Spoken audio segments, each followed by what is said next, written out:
नमस्कार। आकाशवाणी चंडीगढ़ से प्रादेशिक समाचारों के साथ मैं निधि मुंजाल। पहले इस बुलेटिन के मुख्य समाचार। हरियाणा के मुख्यमंत्री मनोहर लाल ने कहा कि राज्य सरकार ने गत 8 वर्षों में बहुत से कार्य किए हैं और सरकार जल संरक्षण के लिए प्रयासरत है। हरियाणा के मुख्यमंत्री ने हाल ही में हुई बेमौसमी बारिश और ओलावृष्टि से खराब हुई फसलों की विशेष गिरदावरी के निर्देश दिए। हरियाणा के मुख्य सचिव संजीव कौशल ने कहा कि प्रदेश द्वारा नाबार्ड की वित्तीय सहायता से 31 मार्च तक 1440 करोड़ रुपए से अधिक की राशि खर्च करने की संभावना है। और केंद्रीय स्वास्थ्य एवं परिवार कल्याण मंत्री मनसुख मांडविया ने कहा कि स्वास्थ्य संरक्षण की डिजिटल विधियां बहुआयामी हैं। अब समाचार विस्तार से। मुख्यमंत्री मनोहर लाल ने कहा कि वे मुख्यमंत्री के साथ साथ वित्त मंत्री का भी दायित्व निभा रहे हैं। उन्होंने कहा कि बजट के लिए 700 सुझाव आए थे, जिनमें से 68 सुझावों को जोड़ा गया है। व्यवस्था परिवर्तन को लेकर भी बजट में चीजें जोड़नी पड़ती हैं। विपक्ष वाले कहेंगे कि बजट में कुछ नहीं है, पक्ष वाले कहेंगे भरा हुआ है, ये मनोभाव है। सरकार ने 8 वर्षों में बहुत से कार्य किए हैं, जैसे कि बेटी बचाओ बेटी पढ़ाओ, पानी बचाने की बात भी कही गई है। हर साल 1 मीटर पानी नीचे जा रहा है। मुख्यमंत्री ने कहा कि हमें पानी की विरासत भी छोड़कर जानी है, चाहे पर्यावरण की ही बात हो, लेकिन इस पर और गति बढ़ाने की आवश्यकता है।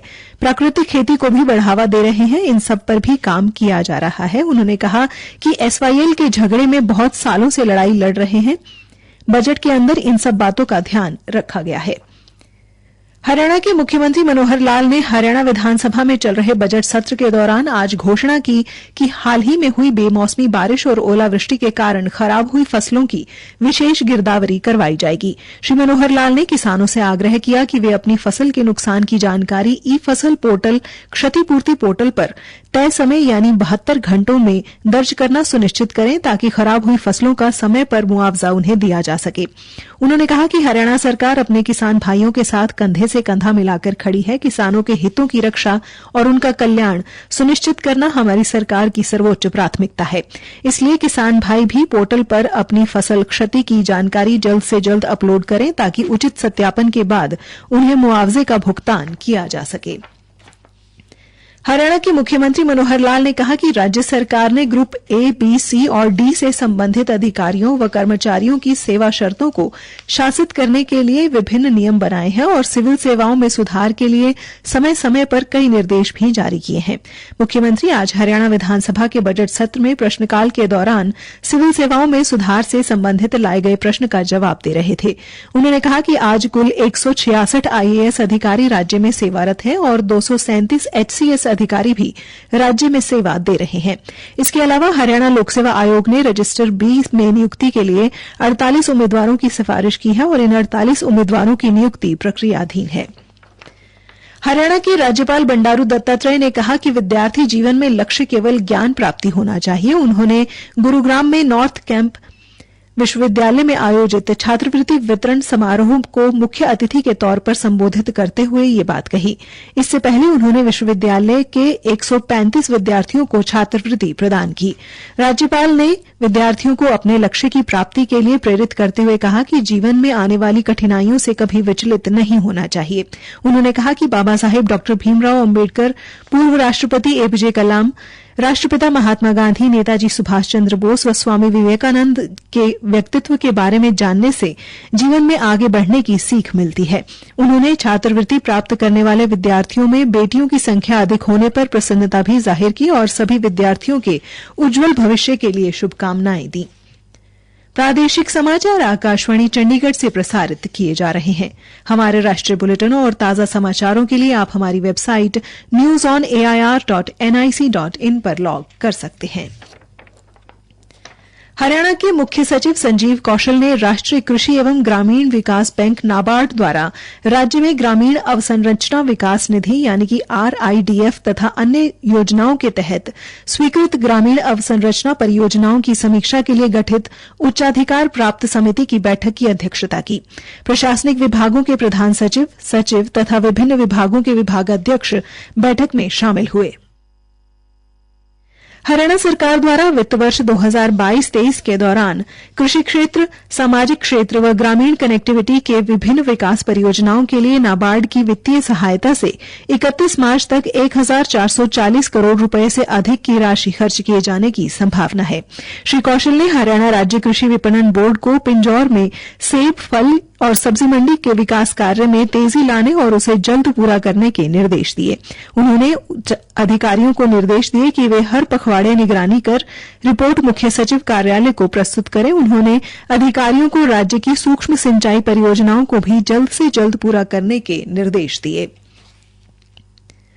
केंद्रीय स्वास्थ्य एवं परिवार कल्याण मंत्री मनसुख मांडविया ने कहा कि स्वास्थ्य संरक्षण की डिजिटल विधियां केवल व्यक्तिगत स्वास्थ्य संरक्षण तक ही सीमित नहीं है। उन्होंने कहा कि ये बहुपक्षीय स्वास्थ्य परिणाम संचारी तथा गैर संचारी रोगों के इलाज तथा रोगों का बोझ से निपटने तक जाते हैं। आज नई दिल्ली में डिजिटल स्वास्थ्य पर हुए वैश्विक सम्मेलन के अंतिम दिन अपने संबोधन में श्री मांडविया ने जिक्र किया कि देश डिजिटल स्वास्थ्य व डिजिटल इलाज पर ध्यान केंद्रित करने के लिए एक योग्य पर्यावरण सृजित करने की ओर कार्य कर रहा है।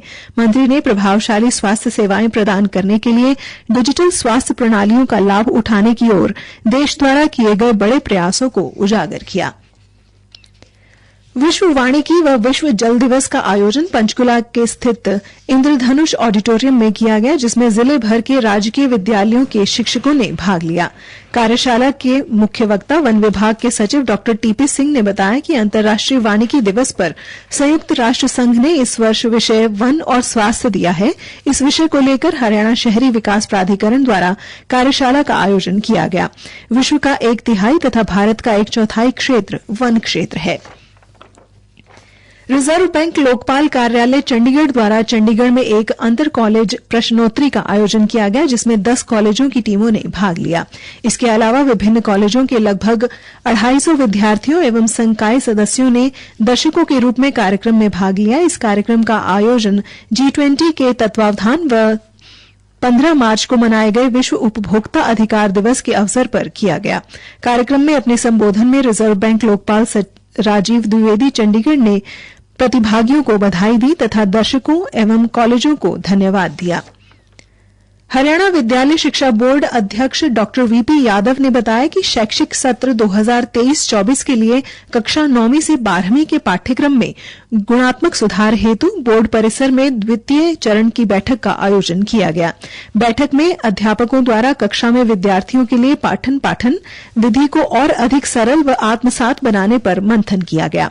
उन्होंने कहा कि शिक्षा बोर्ड पूर्व में अपनाए जा रहे पाठ्यक्रम में सकारात्मक सुधार की ओर अग्रसर है, ताकि बच्चे भविष्य में गुणात्मक शिक्षा पा सकें। सिरसा से सांसद सुनीता दुग्गल ने सिरसा जिले के किसानों द्वारा किए जा रहे झींगा पालन पर उनको बधाई दी है। श्रीमती दुग्गल ने बताया कि हमारे लिए हर्ष की बात है कि प्रधानमंत्री नरेंद्र मोदी ने सिरसा के किसान भाइयों के इस प्रयास की सराहना की है। सिरसा के किसानों ने पीएम मत्स्य संपदा योजना के अंतर्गत खारे पानी वाले स्रोतों में झींगा पालन शुरू किया हुआ है। रोहतक रेंज के आईजी राकेश कुमार आर्य ने कहा कि सड़क दुर्घटना में गंभीर रूप से घायल व्यक्तियों को समय पर अस्पताल पहुंचाकर उनके जीवन बचाने वाले लोगों का पुलिस की ओर से सम्मान किया जाएगा। घायलों की समय पर मदद के मद्देनजर हरियाणा पुलिस ने मिशन जीरो डेथ जागरूकता अभियान की शुरुआत की गई है। उन्होंने बताया कि इस अभियान के तहत गंभीर रूप से घायल व्यक्ति की मदद करके उनकी जान बचाने वाले मददगार व्यक्तियों का सम्मान किया जाएगा। उन्होंने कहा कि सड़क दुर्घटना में घायल को तत्काल सहायता उपलब्ध कराना एक मानवीय कर्तव्य है। आईजी ने कहा कि अभियान को सफल बनाने के लिए आमजन का सहयोग अत्यंत आवश्यक है। इसके तहत जब भी कोई व्यक्ति सड़क दुर्घटना देखे तो आपातकालीन पुलिस सहायता के लिए अविलंब डायल 112 पर तथा एम्बुलेंस के लिए 108 पर कॉल करके सूचित करें। अंत में मुख्य समाचार एक बार फिर। हरियाणा के मुख्यमंत्री मनोहर लाल ने कहा कि राज्य सरकार ने गत 8 वर्षों में बहुत से कार्य किए हैं और सरकार जल संरक्षण के लिए प्रयासरत है।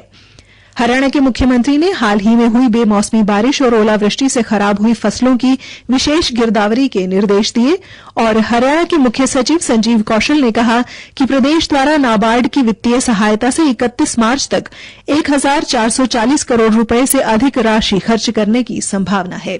इसी के साथ ये समाचार बुलेटिन समाप्त हुआ। नमस्कार।